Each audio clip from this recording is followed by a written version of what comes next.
Hey, everyone. Thank you so much for joining the podcast today. We have a really, really good one today. Speaking with a lot of financial advisors more every day that are interested in the RIA channel and have the conversation all the time. Should I go out and launch my own RIA or plug into an existing one and take advantage of the scale that they already have built there? And we have Alex Goss, the CEO of NewEdge Advisors, on the podcast today to just talk about the amazing growth story that he's had. Him and his father made the move to independence in 2014 just to find a better way to serve their clients, and just through some amazing entrepreneurial spirit and some really, really hard work. NewEdge today is up to $40 billion in client assets, over 300 financial advisors that are partnering underneath their umbrella, and really excited for him to tell a story. Alex, thank you so much for joining today. I really appreciate it. Thank you, Corey. Really looking forward to this conversation. Obviously, known each other for a while, so this will be fun. Yeah, absolutely. Thanks again. If you don't mind just starting off and talking about kind of how NewEdge came to be, I think it would be really beneficial. Yeah, I think I'm a financial advisor, still have some clients. What we found happened is in 2008, you had all of these really great firms that advisors enjoyed and really were happy to be a part of. Think your A.G. Edwards, your Smith Barneys, your Morgan Keegans, Prudentials, typically the regional broker-dealer kind of firms all went away, and advisors were left with like no choice. You had just a couple predominantly bank-owned wirehouses, running the space. And since then, you've just seen almost universal dissatisfaction with that business model. So 2008 was really the beginning, in my mind, when the independent option became a legitimate option. Not that it wasn't, but perceived to be a legitimate option by larger, more complex teams of wirehouses. And that trend has grown. So that's why really we left to start our own RIA. We left the wirehouse to do that at LPL Financial, started our own RIA, and really just for our own clients, and then began to realize pretty quickly that there's a lot of other bigger teams out there that wanted all the benefits of the RIA or hybrid RIA space, but didn't necessarily want to run their own RIA. They wanted to get back to what they loved doing, and that was taking care of clients and feeling like they had kind of the freedom, flexibility, and autonomy to do that. And that, in our opinion, really only exists in the RIA space. So we shifted from just a RIA for my own clients to really an RIA for other successful advisors to tap into right around 2014. And it was just right place, right time. We began to snowball. And advisors, I think there's two kinds of advisors that really want to go run everything and run their own compliance and be their own RIA, and more power to you.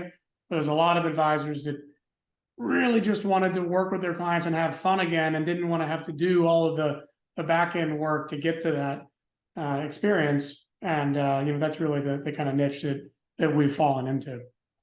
So. When you made the loop to RIA from Wells Fargo to Wells Fargo Finance to truly independent, like what was the biggest light that went off in terms of how you could serve your clients? I was, as you mentioned, I was at Wells Fargo PCG, which is their W-2 channel, and we wanted to go independent like everybody else did at the time, so that we could be free and flexible. And I remember, so we went from the Wells Fargo W-2 channel to their independent channel, which was not RIA. And I remember about 2 or 3 weeks after making that switch, I was pretty frustrated with the branch compliance bureaucracy and all of that. And there was a compliance individual that I particularly didn't get along with, because it was always no, treating me like I was some kind of criminal. And I picked up the phone about, to do something that I needed compliance, and all of a sudden the other person on the other line, it's that same compliance person. And it was like that Kramer moment when it's like, hello, Newman. that kind of, it was like that moment happened. And I was like, oh my God, I'm in the exact same situation that I was in. This is not any more independent. And that's when the light bulb really went off, that like the RIA space is where you truly are independent by nature of your relationship. You're licensing the ability to do business at major custodians. You have choice whether or not you want to continue to do business with them, versus in the corporate IBD space, you're kind of, like it or leave it. It wasn't that, it was an employment status change, not a operational or client experience change. So that's when the light went off, that the RIA space is really where I think you're given the ability to still have all the major resources of the major massive custodians out there, but you kind of are able to control a little bit more of your operating and client experience in a customized way.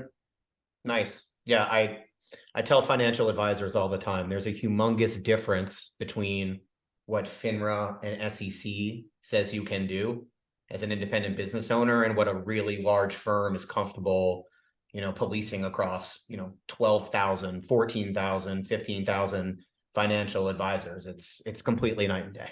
That's spot on. Most people don't realize that, right? Most people are frustrated by the quote unquote, doing air quotes here, of the compliance rigor and structure, and they blame FINRA or the SEC. There are for sure black and white things you can or cannot do, right? And those remain, whether you're part of a firm or your own. But a lot of the things that people are frustrated with, really, to your point, it's the box that these massive firms created to try to figure out how do they manage 17,000 advisors. Well, that they can't really have, it has to be really tight, restrictive, often lowest common denominator box. And most times people are, I'm a big believer that I don't, FINRA, SEC, they're, I'm okay being both. It's the firm you're with and how they, put their own policies and procedures in place to enforce or protect against things that FINRA and the SEC want you to do that can become, overreaching or oftentimes created by lawyers that are risk averse, and you're just stuck in a box where it's basically, we prefer you do nothing, because if you do nothing, that's the least amount of risk, possible. And we have to do something. We got to serve our clients. Without a doubt. So I still speak with a lot of wirehouse advisors all the time that say, Corey, like, I'm not going to go to the RIA channel. They don't have the same tools and capabilities that, my traditional wirehouse does. You being a financial advisor inside of a wirehouse, you being one at a leading broker dealer on the independent side, and then, opening up your own RIA. What do you say to that? That's just the scare tactic the wirehouses use, right? So we have all, and to be honest, it was correct 10 or 15 years ago, right? Like 10 or 15 years ago, the wirehouses absolutely had a monopoly on product, technology, client experience. But technology has changed the world, and it's changed our industry too. Just think about what a client has access to if they open up a direct Schwab, investor account or a Fidelity account. Most individual investors have more access to products, investment vehicles, research, technology, analytic tools, as just an individual investor with a, $5,000 Schwab account than people do with the big wires. So it's just not true. And I think that's what kind of is what technology's done, and why the RIA space is so amazing, is that, I'm using LPL, I'm using Fidelity, I'm using Ray J, I'm using Schwab, we're using Goldman Sachs as our custodians, right? So we get everything that those custodians have to offer. So I've got 5 times the amount, and if one doesn't have something, the other does. So, it's so much the opposite. The biggest issue is how much more you have than how little. It takes a little bit of time, getting your arms around, oh my goodness, there's all of these other things that I can choose from. That's really the bigger issue, is the 1 or 2 years, once you kind of set yourself free, spending the time to kind of do your own due diligence and research on everything you now have at your fingertips.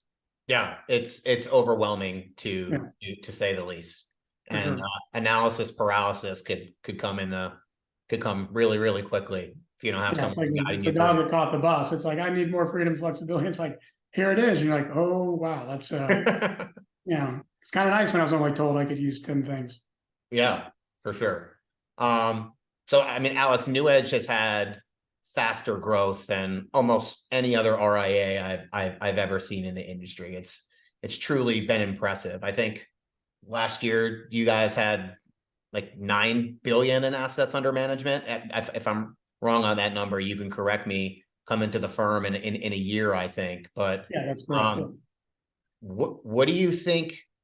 Let me back up for a second. The RIA space is just an extremely competitive place now. There's new platforms popping up every single day that have different value propositions. They're all trying to solve different things for financial advisors in a different way. I mean, what has led to the ridiculous growth you guys have had over the last couple of years?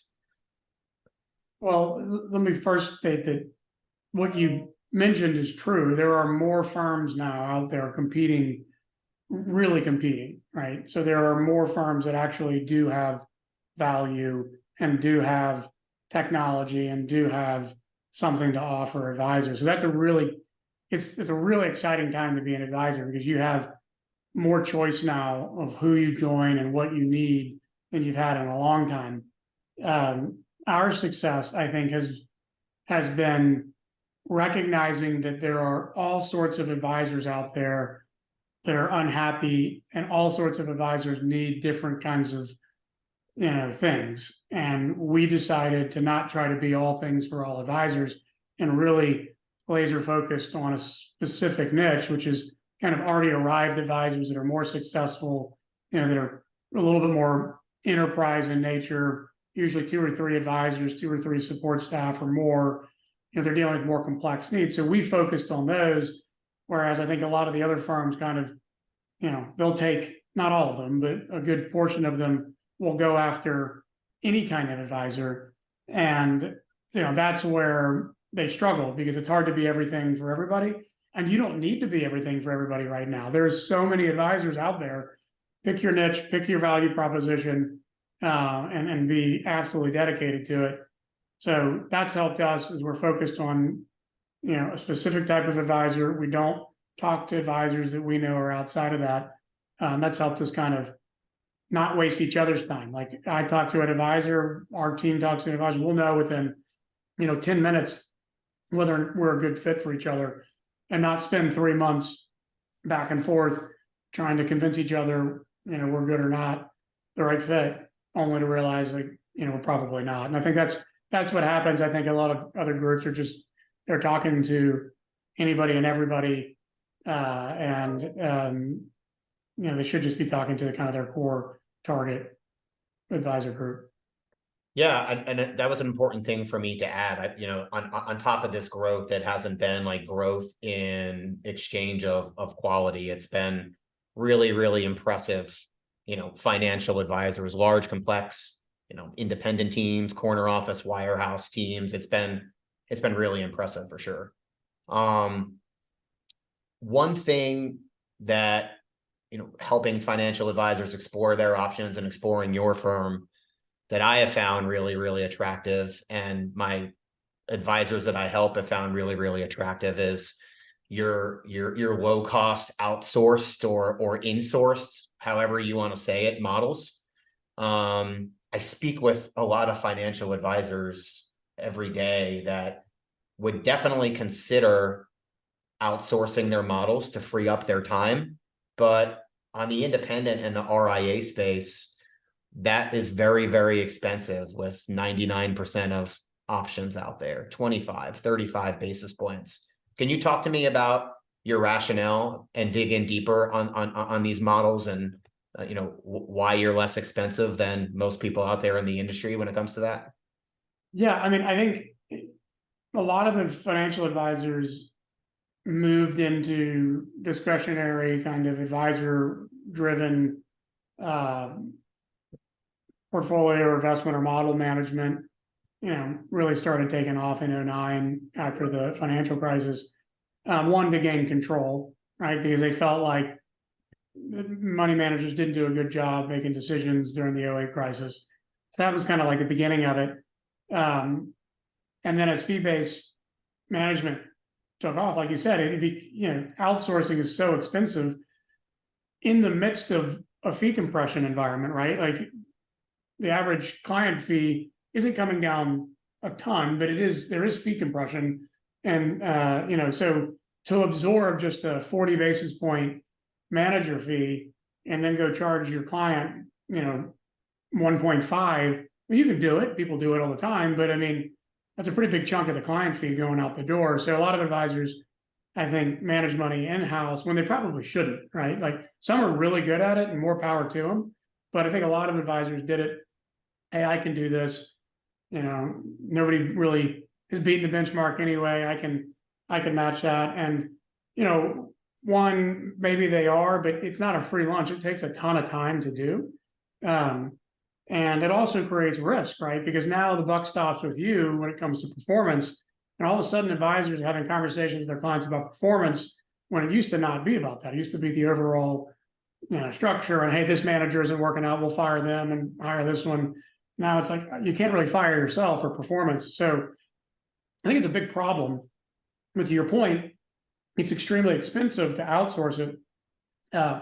What we found is that most of the third-party money management out there doesn't require a 30, 45 basis point fee. Most of that fee is fees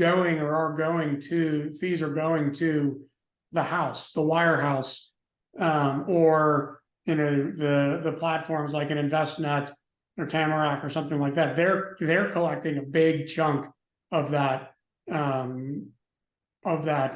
manager fee. The managers, they might be getting some percentage of that, but a lot of their revenue comes from either float kickback from the platforms or internal expense ratios if they have their own mutual funds or ETFs in the model. So when we started getting more to scale, we realized, we don't have to upcharge for these necessarily. So for us, our goal is like, let's make the decision about whether or not you want to manage money yourself or outsource a value proposition decision, not a cost one. So we've pretty much, there's still some cost to it, but we've pretty much got our outsourced money management fees pretty close to what it costs to do it yourself. So our advisors that are doing it themselves are doing it themselves because they're passionate about managing money themselves. They feel really good about it. They think it's a part of their value proposition. And the ones that aren't are outsourcing it. And that gives them a ton of time. We're probably now managing close to 60 to 70% of our advisors' discretionary money in-house, which is a lot bigger percentage than some of these other shops that charge a ton of money to manage it.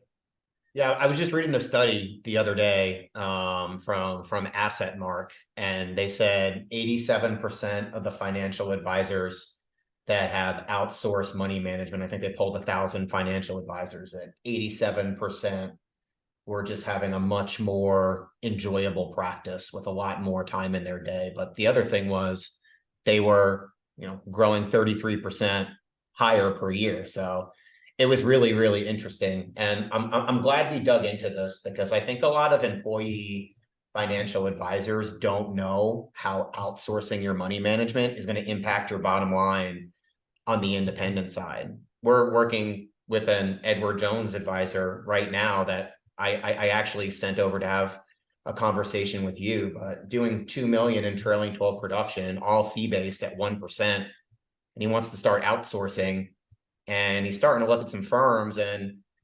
$500,000 of his 2 million in revenue would go out the door just to money management fees if he was going to outsource with pretty much anyone else but NewEdge, where with you, he has the ability to have, the same models with that going back into his business and in his pocket, which is just a humongous savings. Yeah, it's hard to tell your clients that it's going to be better where I'm going and I'm really excited about this. Oh, by the way, I have to increase your fees by 25 basis points. so that I can still net, the same amount. So, I mean, you hit the nail on the head. I mean, it's a, 90% payouts are, people need to think about that is, what is the actual percentage that you're collecting on the total fee the client's paying relative to where you are right now? And I think, everybody here, 90% is great, but like you said, like in that case, like a lot of firms, it's not 90% of 100%, it's 90% of 75%, because 25 basis points went to, some platform to outsource it. So then what ends up happening is an advisor like that that's never managed money before says, whatever, I'll manage the money myself. How hard can it be? And it takes time. There's a lot of risk. It's not fun. And I'm a huge believer in what you just said, that asset mark strategy is spot on. You give a successful advisor 10, 20, 30% of their time back, that they would otherwise be spending managing money, they're going to grow faster because they're going to be doing what? Instead of in their room looking at, PE ratios of individual equities, they're going to be talking to clients, and they're going to be out prospecting and, thinking about ways to grow, and they're just going to grow. So that's my whole belief is if you're already successful, the best thing that you can do to continue growing is get as much of your time back into the things that helped you get to where you are to begin with. Because there's no firm, like I can't help an advisor grow. I don't believe, my personal belief is, it's kind of in your DNA. Successful advisors are born, so if you've gotten 2 million of production, you're doing something different. You're successful. There's something about you that's unique. I want to help accelerate and give you more of that uniqueness back versus like trying to tell you to, call this many clients a day or use this marketing strategy. I think a $2 million advisor is going to be better at figuring out how to get clients than any firm would be. For sure.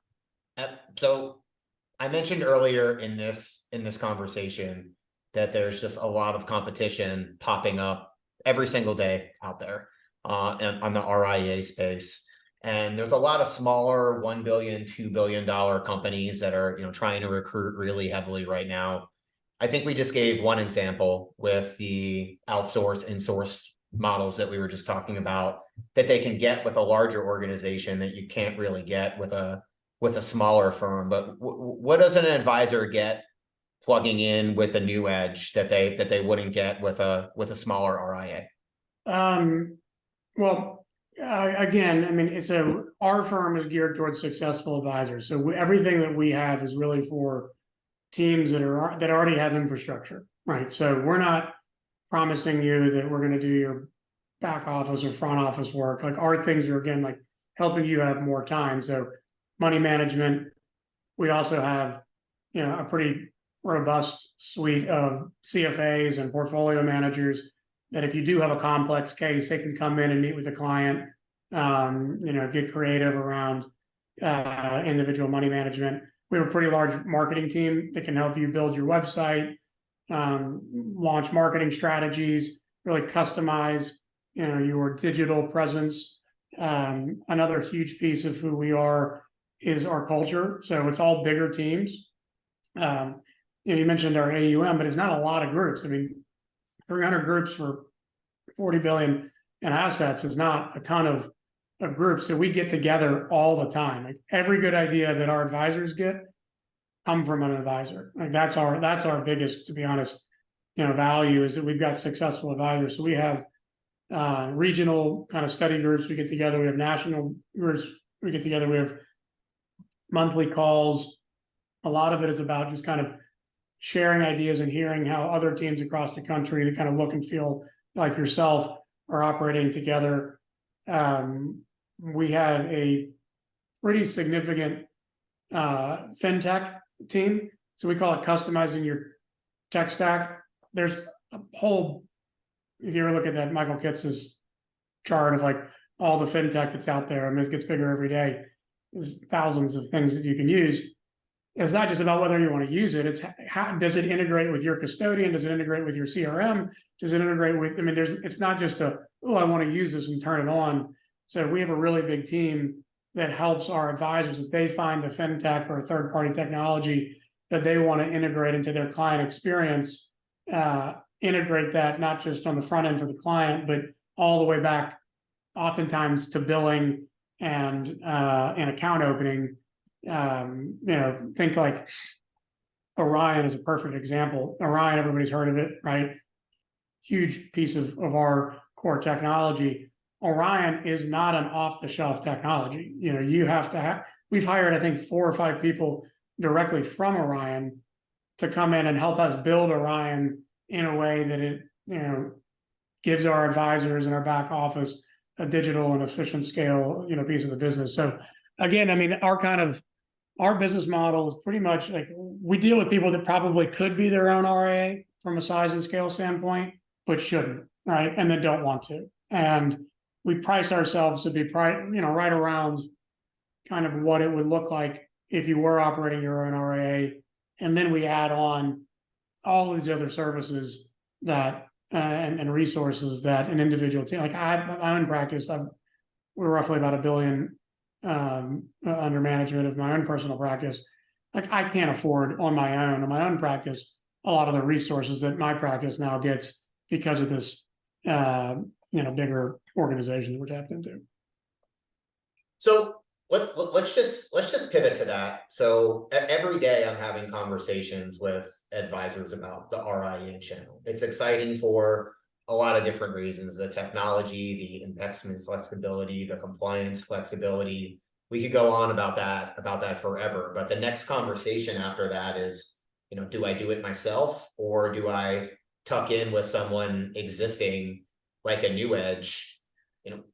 You have to have this conversation with, advisors and home office visits and phone conversations all the time. What are some of the things that you think they should be considering when they're trying to make that decision? We've gotten to, I'll be completely candid here. We've gotten to a place where we're not trying to convince people to not start their own RIA and join us, right? Because that's a hard thing to do, and the only way you recognize you don't want to run your own RIA in a lot of cases is by doing it. So we actually have a lot of firms. We just brought on an $800 million RIA. Said, I'm tired of doing it. We're ready to, I just want to get back to the client side. I think it's about like, why do you want to run your own RIA, right? The reasons to do your own RIA, if you're doing something really, off the wall or really different, heavy in alternatives, you want to help people invest in local real estate, things like that. Like a firm like ours isn't going to be able to accommodate that kind of thing. So, I mean, if that's why you're trying to go be an RIA, sure. We are seeing a shift back to advisors or bigger advisors. They don't have to do everything themselves. They just want to really have fun again, enjoy working with their clients. Doing that prior to the last 6 or 7 years, you kind of had to start your own RIA to get that. So now there's myself and probably, there's probably about 15 other firms that are really actually providing value. They're doing that. So advisors can it's really more about, I think, who are you? What do you need?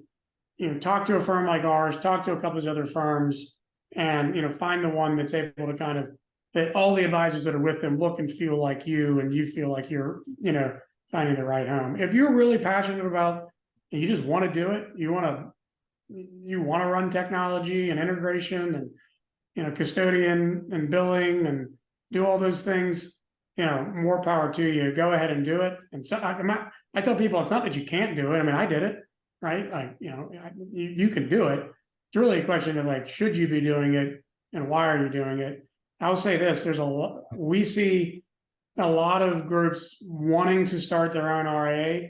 Not usually, let's just say that there's a decent chunk that want to start their own RIA because there's somebody on that team that's probably trying to justify their existence. And, a lot of times it's like a younger advisor on the team or somebody that's saying, look, I can do this and we'll make that much more money. It's, be careful if you're a senior kind of advisor. Do you have somebody on your team that's really pushing starting an RIA and them saying they can run it and they can do it all themselves? I won't even fight that battle because I'm not going to win it. But, it's unfortunate because I see this group. I know they shouldn't be their own RIA. I know it's not what's best for their clients, but you've got this other person there that's, I can do it for less. I can make a little, but really they're trying to justify their own existence. They're probably not bringing in a ton of clients on their own. And they're trying to say, this is how they're going to, validate their compensation or maybe an uptick in compensation. I see that more and more and more every day. Yeah, and there's no right answer. I speak with so many financial advisors that are having a bad experience inside of the wirehouse model. There's people, they just say, Corey, I just want to be left alone to do what's right for my clients. And initially they feel like opening up their own RIA is going to give them that ultimate flexibility. And it's cool. You literally get to build your own wealth management race car from the ground up. You get to pick your custodian. You get to build your CRM and your trading tools and your client aggregation tools. Everything is to your exact specifications. But when you build your own race car, you also need a pit crew to fix everything when it breaks. And that pit crew is typically you. And I don't think a lot of financial advisors, when they're making the decision, there's plenty of people it's right for, but I don't think they take into account when they go through their profitability analysis, how much their time is worth and how much time they're going to step away from their clients. Yeah. It's almost, the catch-22, or almost the irony of it is they're trying to leave a wirehouse so they can get more time and flexibility to spend with their clients and enhance their client experience. The RIA space provides that, but you end up with as much or less time because you're running and, the pit crew, if you will, and doing it on your own. So that's why like firms like ours are, I think, really starting to take shape, is you don't sacrifice the customization of the client experience, the tech stack, the choice of custodian, the aggregation tool you want, all of that still is able, you're still able to choose it all. Somebody else just puts it all together for you and gives it to you, and if you can do it at a cost that's, comparable to if you were to do it yourself, why would you do it? Right. And I think that's why would you do this yourself if we can do everything for the exact same cost? And, the answer, if they don't say, oh yeah, that's right, it's usually because, one, they have an unrealistic view of actually how much it's going to cost, both in quantitative and time, and then, or two, there's somebody else driving that decision because they're trying to justify who they are on the team. I try to tell financial advisors too that it's, pretty easy if an RIA that you plug into, if they're not giving you the value that you want, it's not very hard to go out and open up your own RIA from there. It's infinitely, less friction than making a move, your first move from a broker dealer to an RIA. So, if you can take the leap, spend 10 years or 5 years getting used to the RIA side, very likely that RIA is going to provide enough value for you to stay. But if you want to do it on your own on that standpoint, it's a much easier transition than ripping off the Band-Aid and doing it straight from wirehouse or wherever to opening up your own RIA. Yeah, it's not even comparable, right? Account numbers stay the same. Oftentimes there's no client paper signatures required to do it. It's your data and your transaction and performance history comes with you. It's pretty easy, which also is why our firm, we're really, particular about finding advisors. Like, if you were to poll 95% of my advisors, even if they'd make 3 or 5% more doing their own RIA, which they won't, they would just never do it. It's just the advisors that are joining firms like ours, they just thinking about doing that themselves isn't something they ever even want to do. So as long as I just make their existence, we deliver on what we're saying and they're happy, they're never going to go start their own RIA. But it is nice to know that if for some reason we don't, or we change who we are, it's kind of the last stop on the train tracks. Once you're in the RIA custody space, you're there. There's no, and it could be a custodian issue, right? You might have joined, ex-custodian and you really liked him, but ex-custodian stops offering something, or you don't like the experience, or whatever it is, you can move to another custodian, and you can do that over a 12, 24-month time frame. Yeah. So what that means is the custodians have to earn your business. They all say, we don't have just to earn your business, we have to earn every new account you open, because you can change custodians pretty easily as well. So I mean, it's truly independent. It's truly where you finally own the experience, the choice, everything, and you can't get that outside of the RIA space. Our advisors can leave us 30 days notice. I mean, that's our, like you're totally at will. I like to say, like, we're not, the loyalty or the stickiness of your advisors is not based on the contracts that you have with the advisors. It's the real question is, if they can leave you, would they leave you? That's the true test of whether or not you're providing value or not. There's nothing wrong with taking multiple leaps on, different lily pads to, get to your destination, especially if it's not disrupting your clients or your business. And Right. Very often they wind up staying exactly where they're at because of exactly what you said. So, Yep. I appreciate that. So Alex, another conversation that I've been having a ton over the last couple of years is the M&A space. Independent financial advisors and RIAs are, super excited about the all-time valuations that they can currently get for their practice. And also, wirehouse financial advisors are really excited about the same multiples they could get for their practice if they transition to independence versus the sunset programs that they have inside of the wirehouse on the W-2 side. What are you seeing out there? I know you've had a ton of success on the mergers and acquisition side, but what have you been seeing out there recently, and where have you been winning? It's picking up, as you said, like at record pace. Valuations are at all-time highs, and that's not a bubble, and it's not something that's going to pop. It's because smart money has realized that financial advisors have an asset that grows organically, is reoccurring revenue. They have clients that are adding money. The advisors are finding new clients. Got the market behind you. I mean, it's think about software as a service. Like, tech companies trade for really high AP ratios because of a lot of those things, but you still have to sign up new users. There's no like stock market pushing up, user base or revenue, where it is, as it is in our space. So it's not a bubble. Valuations are real, and they should be real. They should never have been valued after 2 times trailing 12. Like, what real business is based off of its gross revenue? That's everybody is based off of their profitability, and their profitability is organic growth. So it's just smart money's waking up to it. So it's happening all over. Everybody's got their own kind of model or reason for entering into the M&A space.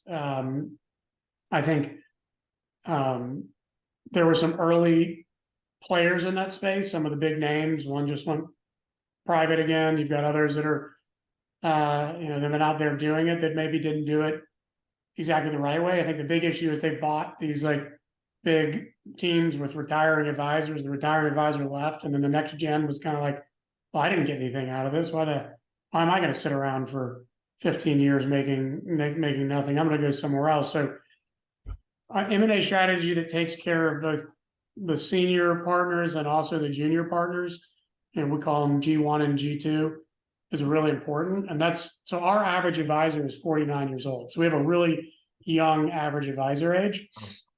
So our focus has been on younger advisors with a lot of career runway. And we help them take some chips off the table, but we also give them a path to grow, to basically, if they grow, to basically restack those chips and have another liquidity event down the road. And another huge reason why it's been successful for us is because valuations have gone up, buying retiring advisor practices is becoming harder and harder to do with traditional debt financing, right? First of all, interest rates are crazy high now too, right? So interest rates are up. Now practices are going to sell for, you're not buying a practice for 2 times anymore, it's 3 times or more. That's really hard to debt finance. So what we're doing is we're buying these kind of younger, bigger practices. We're establishing kind of a foothold in a market, and then we're going out and we're buying all of the retiring advisors that we can find in a 200-mile radius from those advisors, and then basically giving those practices to the younger advisors to manage, take over, and kind of farm. So we're replacing the cash flow that we bought from them with new business. And I'm telling you what's amazing is when you see a younger advisor take over a retiring advisor practice, they grow those things, and it's just they almost double them in 2 years because there's so much low hanging fruit in a kind of end of career advisor practice. So that's what we're seeing in our space. You got a lot of acquisitions. So that's if you're a practice, right? So that's if you're looking to sell your practice. Then there's like the platform side. So if you want to build, and private equity is a big misnomer. Private equity is not buying and are not buying individual practices, right? Like if you're an individual practice, you might get acquired by a firm that's backed by private equity like us or Focus or Hightower or, Carson or, WEG or, all these firms. You're not going to get a direct investment from an individual private equity firm, typically speaking. Yep. You have to be a really big platform. And we're seeing that happen now too. Like we're in talks with some pretty good sized platforms that we're looking to buy now. Big has just gotten gigantic, right? Like, we're at 45 billion now. We did 9 last year. We're going to more than do that this year. It's a, 2, 3, 4 billion is 5 billion, 6 billion, 7 billion is not big anymore. And, it's kind of it's an interesting world to kind of see from this side of the fence. Yeah, it's really interesting. We'll have conversations with financial advisors all the time, locally here in the Carolinas or wherever it is, but a $2 million group, and they're just speaking with local smaller RIAs in the area, and we just try to explain to them that these mom and pop shops cannot even come in the same ballpark as a multi-billion-dollar, $40 billion plus RIA. They cannot make the same deal cash flow. No, it's a different game. It's a different sport. It's just not, and there's nothing wrong with a mom and pop or a smaller local acquisition. The money is not the only thing, right?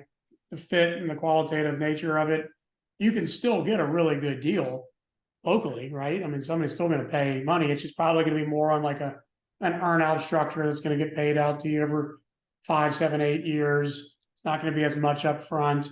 Total package probably isn't going to be as much. That's not a bad solution necessarily, but it is, it's you talk about a $3 or $4 million practice, in the open market, might be, somewhere, depending on how profitable they are, somewhere between 20 and $30 million. That's a lot different than 12 million paid out over 6 years. So it's kind of hard to ignore the money at this point. Yeah. But it's not always about the money. And I think there's a lot of good firms out there that it's also not a scary thing. Like there's a lot of good firms out there. It's not just like they're going to ruin your practice. You want to make sure the firm, if you are selling, you're selling to a firm that has a culture and a business model that's going to either give you the ability to continue to take care of your clients at least as good, if not better than you were before, or if you're retiring, has a really good plan to take care of clients long term. And there are more and more options. There used to not be as many, but there really are now. Yeah, we were talking on the independent side, but I just think it's really important for wirehouse advisors just to know what they're potentially leaving on the table too. A $2 million practice. I was just at the Echelon Deal and Deal Makers conference last week, which is one of the bigger M&A conferences in our industry. And the panel I was on, and a big theme of the conference was the breakaway from, what's happening now from wirehouse advisors going RIA and M&A that's happening there. Like it's I think they're starting to look at, like you mentioned earlier, their sunset packages, and my goodness, this is W-2 income over 5 years at 1.5 times versus, it's when you look at the tax equivalency of the deals, it's almost like they are being taken advantage of in that model. And eventually you'll start to see wirehouse offers come up. They're going to, you already see it with the transition money that's happening. It's getting more competitive with the buyouts. So we typically do the math and help a wirehouse advisor kind of, just do on one side what their sunset program will look like versus coming on with someone like a NewEdge, but 1.5 times versus, and I'm not putting any valuations that you'd offer in, I'm not saying this is what NewEdge would offer, but versus like 4 times.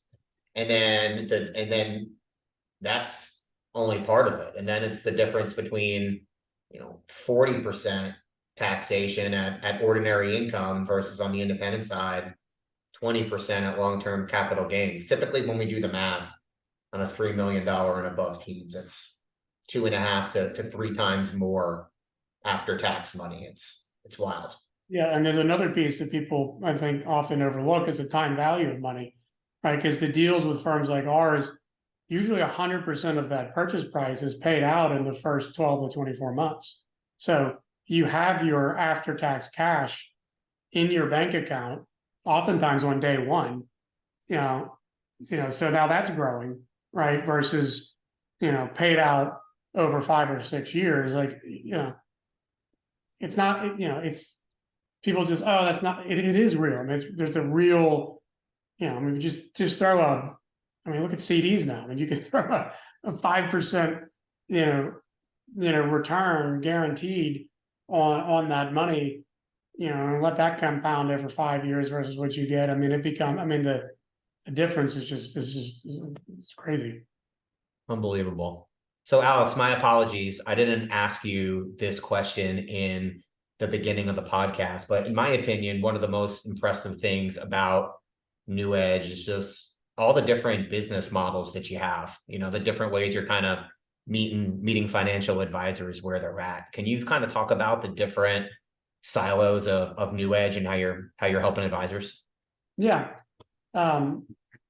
Maybe at a high level, it sounds complicated. It's really all the same. And basically we have 2 different divisions of the firm. One is really heavily focused on ultra high net worth family office services. So, your typical clients, 20 million and up, like really ultra high net worth. And we have some incredible resources, both intellectual and from a people standpoint, intellectual capital, and then also access to really bespoke alternative and hard to get investments that really cater towards that side. It's run by Rob Sechin, who's a pretty well-known individual in the industry. He and our chief investment officer, Cameron Dawson, are on CNBC all the time. And so if that's your focus and you're already a arrived, advisor, and you need to tap into more of those kind of ultra high net worth resources, that division of our firm is a perfect landing spot. We have you can join as an independent advisor, or you can join through, our M&A strategy. We'll buy you and kind of run it through a W-2 strategy. So we're having a lot of success there.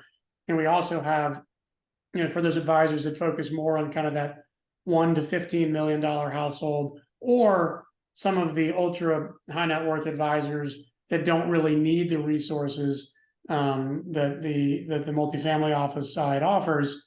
We have another RIA that you can affiliate with, and again, it's either W-2 M&A or 1099. So it's pretty simple. It's if you're an arrived advisor and you're pretty successful, it's really a question of, there's 2 questions. What does your end client look like, and what type of resources do you need to support and grow that end client base? We've got a home for you.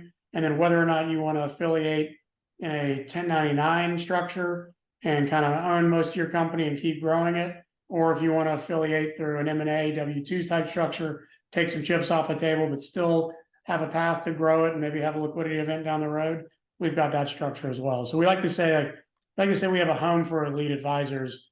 We don't define elite based on whether you're a ultra high net worth advisor or a more high net worth advisor. We think all advisors are elite once you've kind of hit that certain level.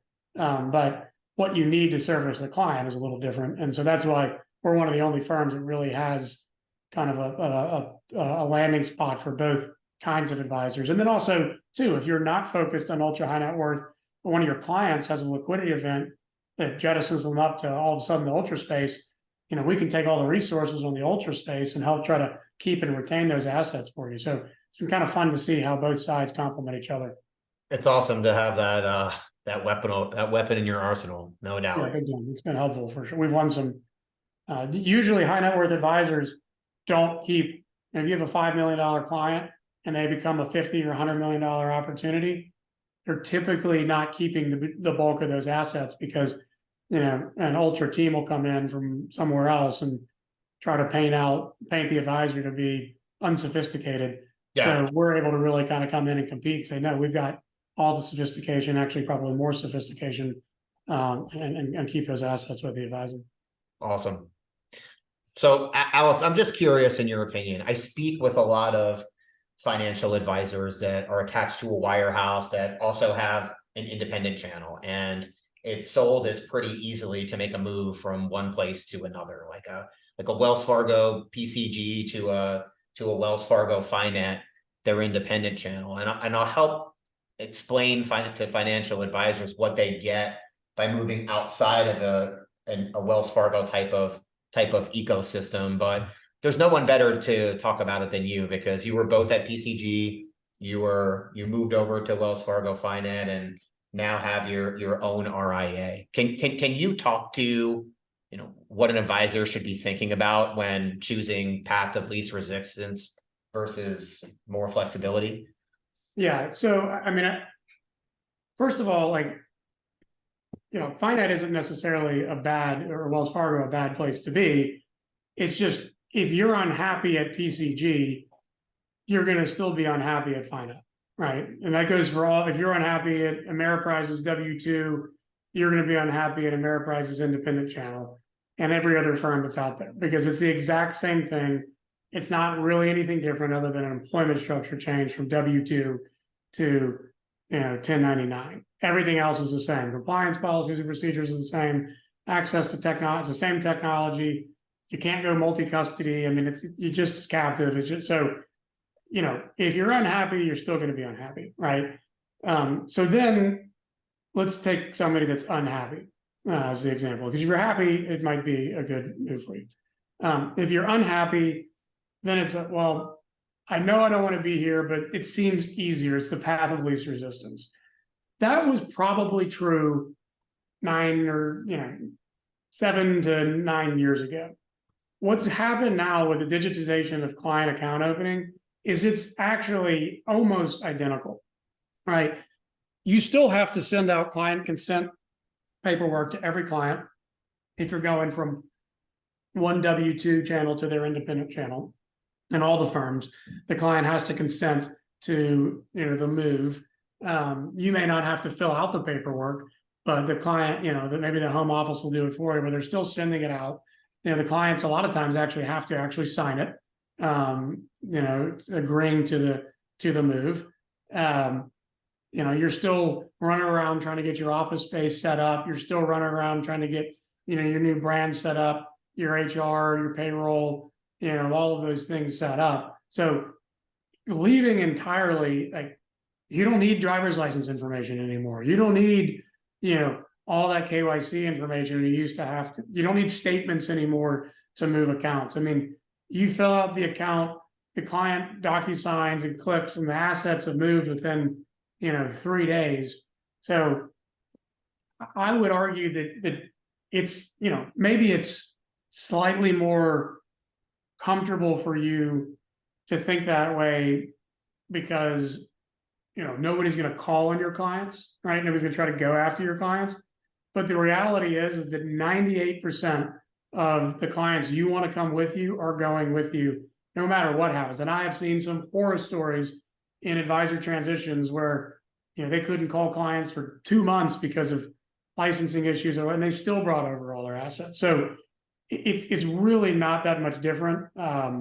Might be a little bit more painful, but if you're the point is, it goes back to, if you're unhappy, you're still going to be unhappy. So why go through that pain to be unhappy, only to try to then go make the move 2 to 3 years later?